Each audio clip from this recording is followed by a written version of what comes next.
Bienvenidos, hijos de la política, a otro episodio más de HDP, donde semana a semana estamos tratando de entrar en conciencia sobre los cambios que necesitamos, sobre todo porque se vienen las elecciones ahorita en septiembre. Para nadie es misterio que Guatemala está pasando por una crisis bastante profunda y que lo que más necesitamos son propuestas. Por primera vez en el programa nos acompaña un diputado, él es Hugo Morán, electo por lista nacional en el año 2011. Él entró al Congreso con el partido PAN y actualmente está con el partido Creo.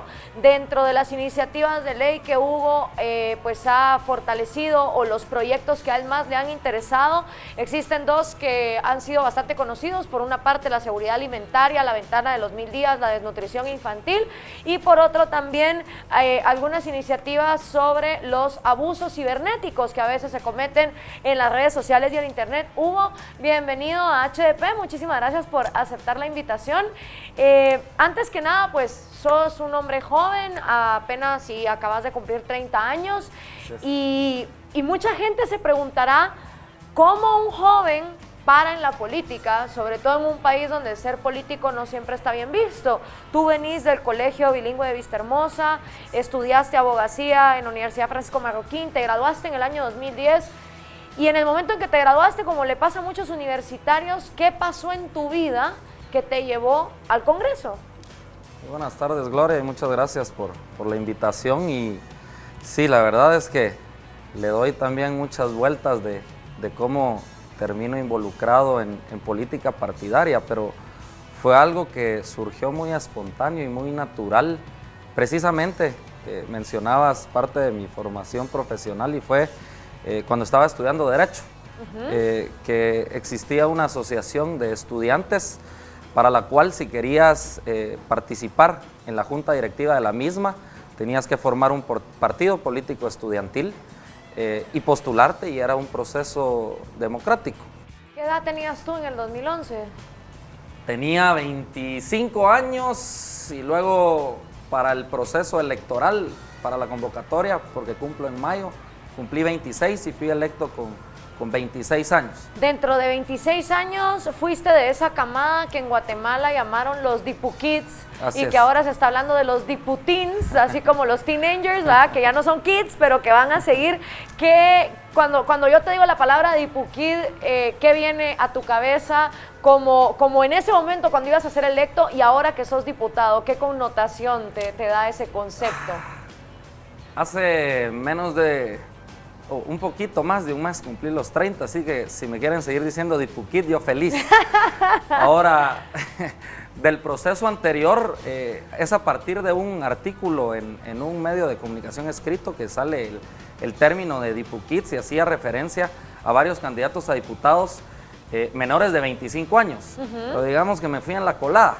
Y la verdad que en principio parecía como un término peyorativo, pero cuando a mí me lo preguntaban, digamos, en foros, en debates, platicando con las personas, yo decía, prefiero que me digan Dipu-Kid por no saberme todas las mañas, por no tener, digamos, una mochila que cargar, que sí tienen otros, a que me digan algún otro sobrenombre. Entonces, si Dipu-Kid significa que no he sido parte de ese sistema, que me imagino que lo discutiremos más adelante también en la entrevista, que es tan complejo y que también debemos de empezar a cambiar porque es altamente corrupto, pues yo feliz que me dijeran también Dipu-Kid en su momento. Nunca me lo tomé a mal. Ahora, hay dos cosas que quisiera rescatar de lo que hasta el momento hemos platicado. La primera es, en esa olla de Dipu-Kids, ¿son los Dipu-Kids unidos? ¿Ustedes votan por las mismas cosas? Porque también dentro de esas mañas que tú has mencionado, uno de los diputados más jóvenes del Congreso, pero que ha sido cuestionado por su alto transfugismo, ya lleva 4 partidos diferentes, tiene un modo de vida bastante ostentoso que tampoco da con el sueldo que un diputado tiene, que tengo entendido es de 20,000 quetzales. ¿Sigue siendo ese el sueldo de los diputados? No, el sueldo base son 9,950 quetzales, pero con las comisiones por asistir valga la redundancia, por las dietas, perdón, por asistir a comisiones de trabajo legislativo, más gastos de representación, hacen un total de 26,500 líquidos, más o menos 26.500. 26.500, porque Ok. ahí se quitan descuentos de Montepío, de IX y el ISR. Ahora, hablando de eso, a lo que iba es este diputado del que te estoy hablando, es Giordano, que es uno de los más mediáticos y conocidos.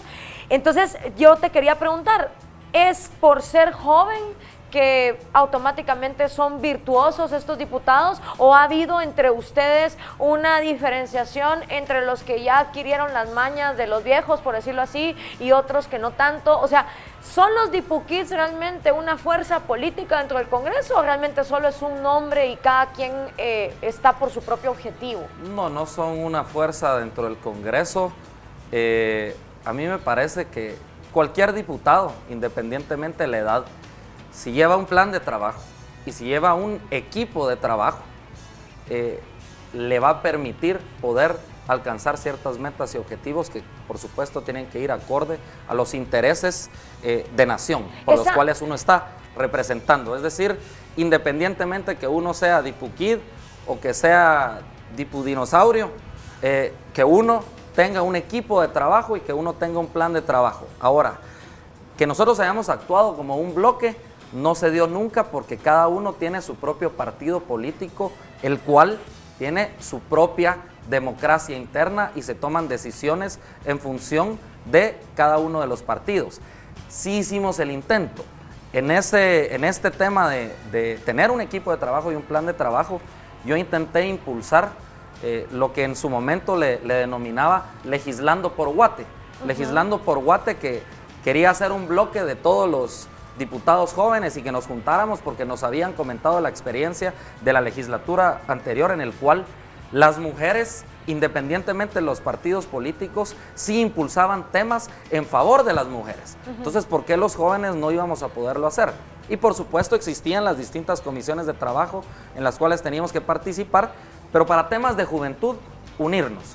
Lo intentamos hacer, intentamos tener una agenda de trabajo, tener esas reuniones periódicas, pero es complejo. O sea, la disciplina partidaria de algunos partidos políticos no permiten al final que puedan tomar decisiones con independencia, que puedan actuar en bloque como en defensa o en pro de los intereses de la juventud, que al final nosotros pues representamos a esa juventud guatemalteca. Que es una gran frustración que tenemos los guatemaltecos. Yo ayer fui parte de un debate tuitero y una de las cosas que decían los jóvenes es que ¿para qué nos vamos a meter al Congreso? Si los congresistas responden más al partido que a sus representados.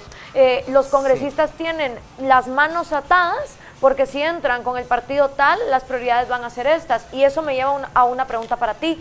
Tú hablaste mucho de personas que en su momento tenían sus metas y objetivos claros.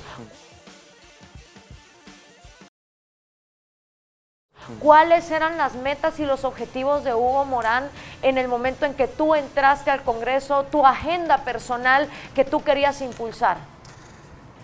Yo me recuerdo muy bien que después de la elección, que yo entré por la lista nacional, y por cierto que tampoco entré así muy holgado, fue bastante sufrido, todavía recuerdo.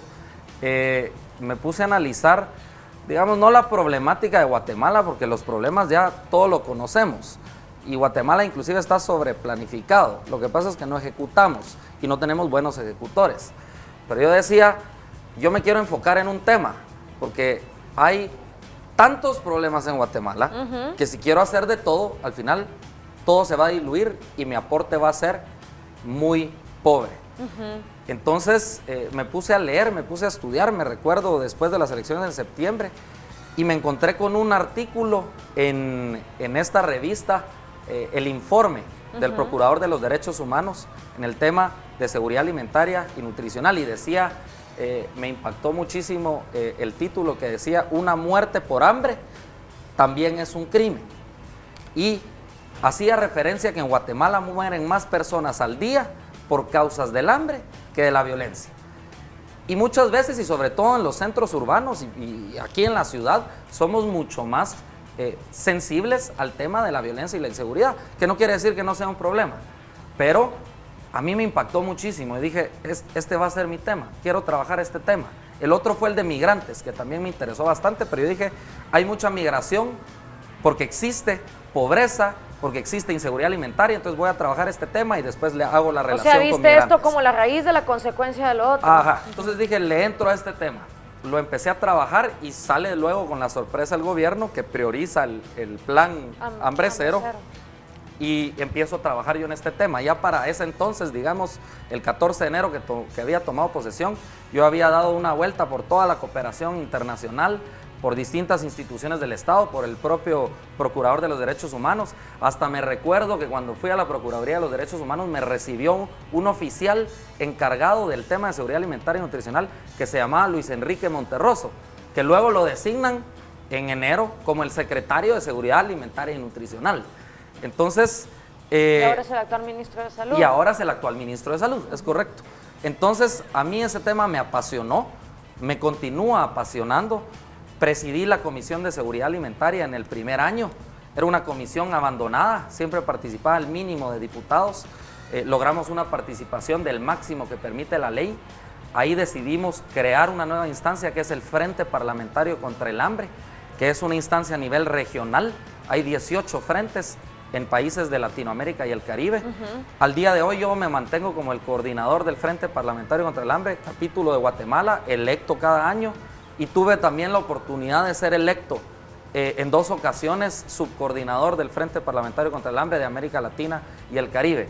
Es decir, un compromiso que antes no existía en el Congreso de la República, un tema en el que yo me quise especializar mucho y un tema que a pesar de que mi formación profesional, digamos, es abogado y tendrá que ver con el derecho a la alimentación, pero no con muchos otros temas que tienen que ver el combate al hambre, como agua y saneamiento, infraestructura, salud, educación, economía, que me ha apasionado muchísimo y creo que es uno de los principales problemas de Guatemala de raíz. Sí. Tenemos que ir a una pausa, pero vamos a seguir hablando con el diputado Hugo Morán, a quien les pido que también, si ustedes tienen preguntas en Twitter, nos las pueden realizar. El Twitter de él es @HugoFMorán, mi Twitter es @CrazyGlorita y también @AztecaGuate, donde nos pueden mandar sus preguntas. En Facebook también pueden buscar al diputado en su página Hugo Morán. Volvemos con más en HDP.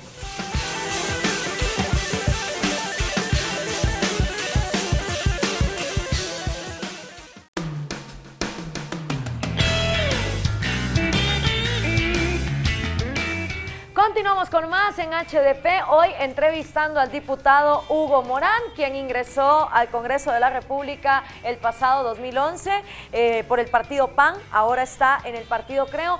Hugo, pues obviamente tú ya sabrás que un político que no está activo en sus redes en estos dorados tiempos ya no sobrevive, y le hemos pedido un poco a la audiencia que nos manden preguntas que tengan contigo, sobre todo porque yo fui presidente de mesa en las elecciones pasadas y me causó mucha tristeza. Me tocó una escuelita en la zona 1, ver por ejemplo gente que llegaba y que me decía, apúrese, dame las papeletas que ya me está esperando mi lámina allá afuera, o una señora que nos dio la papeleta de presidente y vicepresidente y se metió todas las demás en la bolsa, y nosotros, señora, ¿a dónde va? Dice, ¿y todo esto qué es, pues? Y nosotros, señora, el Congreso, el Parlacén, el alcalde. Yo no sé para qué sirve todo eso. Lastimosamente, muchos son los jóvenes que en Guatemala no entienden la importancia del Congreso y que realmente en el Congreso recae hacer las reglas del juego, delimitar la plata que se va a ir a cada asunto. Entonces, pues creo que es importante que en las redes podamos tener este debate. Primero, a través de Twitter tenemos a Rodolfo García que nos dice: Hugo, ¿por qué presentar una ley donde lo más seguro es que querían violar nuestro derecho de libre expresión, incluyendo redes sociales? Para los que no saben a qué ley te estás refiriendo, cuéntanos un poco los antecedentes y por qué presentarla. Sí, y la verdad es que estoy contento que me hayan hecho esa pregunta porque es un tema que vale la pena discutirlo, que hay que encontrar el mejor momento también para esa discusión y para ese debate, y que es importante también hacer algunas aclaraciones en función de una campaña de desinformación que se dio a través de las propias redes sociales. Primero, comentarles que en los 3 años que llevaba de legislatura encontré que una de las únicas formas para lograr combatir el hambre con efectividad y lograr combatir ese círculo vicioso que genera la pobreza es a través de la generación de empleo. Y para este año yo me propuse como meta ya no únicamente estar enfocado con el Frente Parlamentario contra el Hambre, sino hacer esa relación con propuestas que pudieran generar mejores condiciones a los guatemaltecos para tener más oportunidades de generar empleo. Así es como, discutiendo con mi equipo de trabajo, yo tengo un asesor que siempre ha estado muy vinculado al tema de redes sociales, al tema de tecnología, y que me ha venido insistiendo sobre una serie de normativas que, más allá que estar limitando, quieren generar precisamente mejores condiciones en distintos sentidos, en educación, en desarrollo económico, en transparencia, que es muy importante a través del uso de la tecnología. Y es así como llegamos a la conclusión de priorizar ese tema este año. Hacemos un lanzamiento también de un frente parlamentario de las tecnologías de la información y la comunicación, el sector TICs, para el apoyo en este sentido. Y por supuesto con una agenda bastante sencilla, con varias iniciativas de ley, y fortalecer principalmente temas de transparencia, gobierno abierto y gobierno electrónico. Entonces, en estas ideas que nosotros teníamos y que queríamos impulsar, precisamente inician todas estas manifestaciones ciudadanas que se dan por el descontento natural que existe por los altos niveles de corrupción en los tres poderes del Estado. Y recuerdo yo muy bien que yo había discutido y debatido en varias ocasiones en mesas técnicas, porque al final uno como diputado no es experto en todo, necesita el apoyo y el asesoramiento de distintos expertos, de distintas mesas técnicas que le puedan proponer varias propuestas, no solo de iniciativas de ley, sino en general procesos de fiscalización, asignaciones presupuestarias, etcétera. Entonces, me presentan una ley, la 4055, que es la ley de delitos informáticos, que no es una ley que presento yo, es una ley presentada en la legislatura anterior. Es una ley que tampoco dictamino yo, es una ley ya dictaminada por una comisión legislativa dictaminada de forma favorable en el Congreso de la República. Y yo recuerdo el momento coyuntural en el cual, y que fue hace algunos meses, fue hace poco tiempo, que empezaban las manifestaciones, y en la primera manifestación llega el Ministerio de Gobernación y empieza a instalar cámaras, y cámaras para monitorear quiénes eran los que estaban llegando a manifestar al parque. Así lo veíamos nosotros, ese era el análisis que teníamos. Intentar disuadir esa libertad de expresión. Segundo, veíamos que en los medios de comunicación que tienen sus portales web, sus portales digitales, y voy a citar algunos ejemplos como La Hora, El Periódico, el propio Guatevisión y algunos otros medios de comunicación, cada vez que se publicaba una investigación o una denuncia de corrupción del gobierno, crashaban la página web para que la gente no pudiera leer esa información. Wow. Y en toda esa idea también dije, es la primera vez que se va a votar con DPI. Entonces, el pronunciamiento que hago yo en ese momento es en tres sentidos. Primero, para la protección del acceso a la información, porque se estaban deliberadamente con call centers del gobierno crashando páginas para que la población no pudiera leer los casos de corrupción. Segundo, también para proteger la libertad de expresión de las personas, solicitamos un informe al Ministerio de Gobernación de qué estaban haciendo con esas cámaras, por qué estaban llegando cámaras a grabar la libre expresión de las personas.